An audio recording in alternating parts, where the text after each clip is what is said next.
Olá pessoal, bom dia a todos. Aqui é o pastor Joaquim Campos, da IBGBV de Recife, Pernambuco, trazendo para você mais uma meditação em Êxodo 32. Hoje a gente vai ver os versículos de 11 a 24, numa passagem muito controversa, que traz vários questionamentos relacionados aos atributos de Deus, ao seu caráter, especificamente quando a gente menciona a questão do arrependimento aí mencionado nesses versículos. Então, muitas versões na língua portuguesa trazem aí a palavra arrependimento, onde Moisés pede para que Deus se arrependa. E aí, no versículo mais adiante, no versículo 14, aparentemente Deus se arrependeu, vamos dizer assim. E essa é a tradução que a grande maioria das nossas Bíblias em português traz, e retrata a reação de Deus em relação ao pedido de Moisés, a súplica de Moisés, para que Deus não viesse a causar dano sobre o seu povo, a destruir o seu povo pelo pecado, pelo erro da idolatria que a gente conversou ontem. Há algumas coisas muito interessantes a serem observadas antes de se entrar numa conclusão, vamos dizer assim, apressada, como a gente fala aqui no Nordeste, avexada, certo? Da reação de Deus. E a gente dá uma estudada, principalmente na língua original do Velho Testamento, que é o hebraico em sua grande maioria, com alguns pontos aí em aramaico, não tão extensos assim sendo usados no decorrer do Velho Testamento. Então, primeira coisa que a palavra aí, arrependimento traduzida, é a palavra makhen, em hebraico, e essa palavra não só, dependendo do seu contexto, pode ser traduzida de outras formas, Pode ser traduzida em ter compaixão, pode ser traduzida em se achar conforto, ou ter conforto, No caso, de novo, essa questão de compaixão aí de novo, carrega a ideia de mudar de mente, Vamos dizer isso, cambiar, de mente, como até o próprio espanhol algumas vezes usa, a palavra mudar, certo? Então tem essa intercambiabilidade de pensamento. Uma coisa muito bem observada, por exemplo, pelo autor John MacArthur, em um dos seus comentários, que ele nos diz, é que Deus não tem nenhum tipo de responsabilidade de não mudar, certo? Até que ele venha decretar. A partir do momento que algo se define ou se determina ou se torna um decreto de Deus, aí sim Deus, incondicionalmente não pode mudar o seu decreto, como a gente observa em várias passagens do próprio Novo Testamento, das promessas incondicionais ou imutáveis de Deus. Mas Deus aqui, no versículo anterior, não de maneira nenhuma decretou que iria destruir o povo. Ele simplesmente expôs a sua intenção, vamos dizer assim. Então, o próprio MacArthur diz que, uma vez expondo a intenção, não é o mesmo de decretar, então ele estava aí em seu direito de mudar da maneira que ele iria lidar com o povo sem problema nenhum. Então tem aí, carrega essa ideia. Outros, por exemplo, como o próprio João Calvino, em algumas passagens, como por exemplo Gênesis 6:6, que diz que Deus se arrependeu de ter criado o homem, ou outro uso da palavra makhen, diz aí que é um antropomorfismo que ele está usando. O que é isso? Antropomorfismo é simplesmente usar termos humanos atribuindo a Deus para que fique mais fácil o próprio humano entender o que estava ocorrendo na mente de Deus ou em seu interior. Não quer dizer que seja uma atribuição divina necessariamente aquilo, mas é a única palavra que nós humanos conseguimos chegar perto do que foi que aconteceu no interior de Deus em relação àquela atitude ou àquela ação que ele tomou, cambiou ou mudou, certo?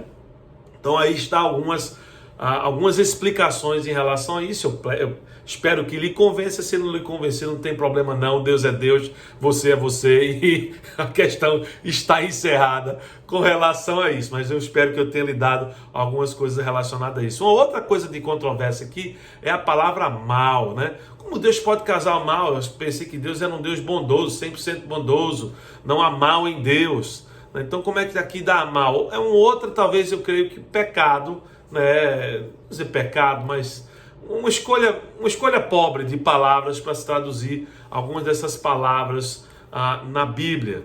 né? A palavra ra, que é a palavra aqui usada para mal, tem outras traduções também, como por exemplo calamidade, dano, prejuízo, e isso aí não necessariamente constitui Deus como mal, mas dá o direito a ele de permitir uma calamidade, de permitir um prejuízo chegar ao homem.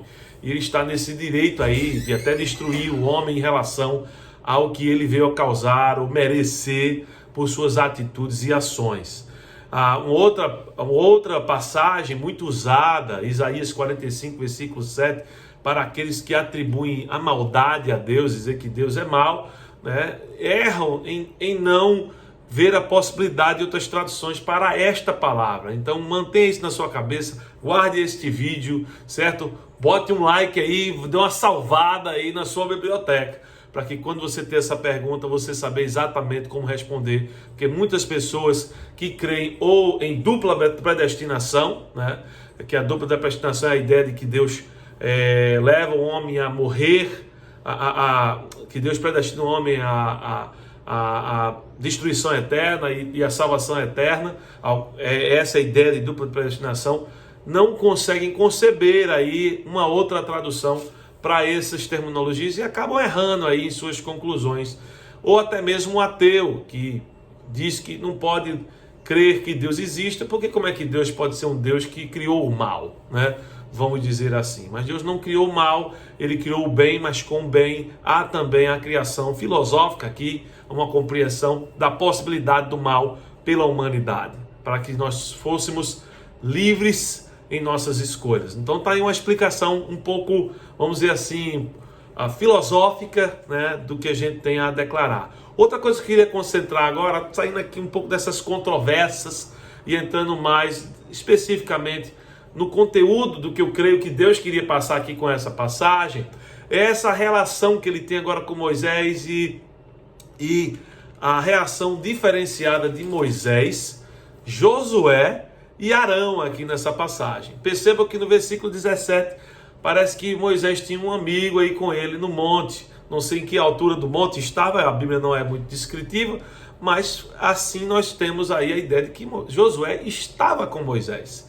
E aqui está uma aplicação para você, certo? Ande com pessoas de integridade espiritual, assim como Josué o fez. Você vê Josué acompanhando Moisés o tempo todo, e não é de se admirar que quando você vê aí a reação, né, e as atitudes e as ações, as escolhas que Josué fez de integridade moral, de sempre crer e confiar em Deus. Aí está o resultado dele estar caminhando com pessoas espirituais. Então, para você que está aí me ouvindo, cuidado com quem você anda, certo? As más companhias corrompem sim bons costumes, boas companhias constroem um bom caráter. Lembre disso aí, tá bom? Junte-se ao seu pastor, caminhe junto com ele, meu amado, para que você construa um bom caráter na sua vida. Uma outra coisa aqui é a responsabilidade de liderança que Moisés toma para si e Arão rejeita e projeta essa responsabilidade sobre o povo. Moisés aqui foi, vamos dizer assim, posto numa situação de decisão por Deus e ele decidiu clamar pelo povo e se responsabilizar pelo povo. Veja bem o que um líder espiritual faz de integridade. Então você que tem acusado talvez sua família de desgraçar a sua vida, como eu falei no anterior, o seu trabalho, até o próprio Deus. Muitas vezes hoje o povo tem uma mania de culpar Deus por tudo, né? Tome responsabilidade espiritual sobre sua vida. Deixe de estar aí culpando a todo mundo, a Deus e ao mundo, como diz o vernáculo popular.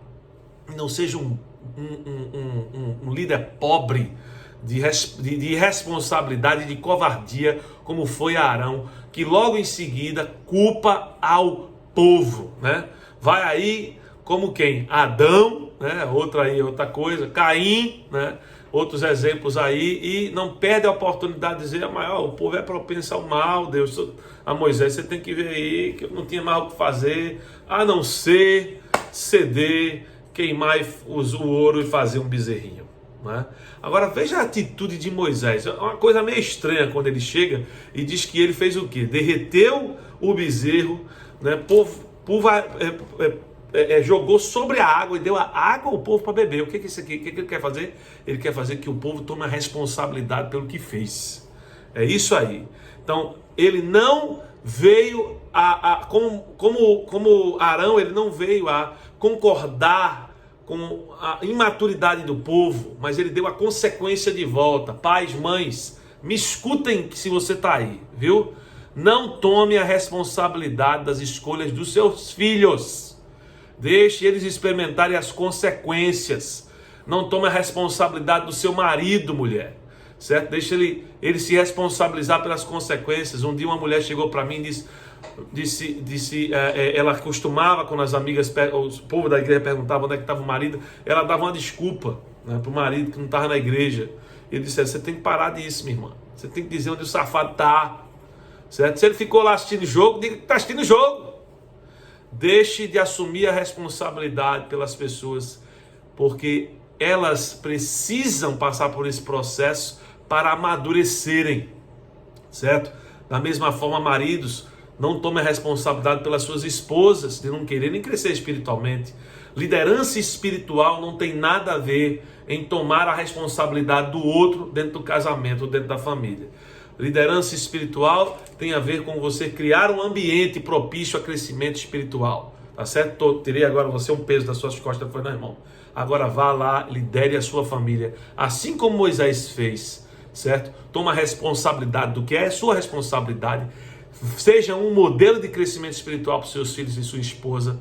Vá em frente, seja um líder guerreiro como Moisés foi e não um covarde como Arão foi, tá bom? Deus abençoe vocês, um ótimo dia. Sei que foi um pouco extenso, mas é bom demais, não? Falar da palavra de Deus, o cara não pode parar quando o negócio tá bom. Vai dar aí o like, tá bom? No nosso vídeo. Segue a gente se você não seguiu ainda, para ganhar uma Bíblia de Estudo Thomas Nelson. Já ganhamos aí, ó. Já temos sorteado aí de semana passada da camisa Super Graça. Vai ter uma para você guardar, tá bom, meu irmão?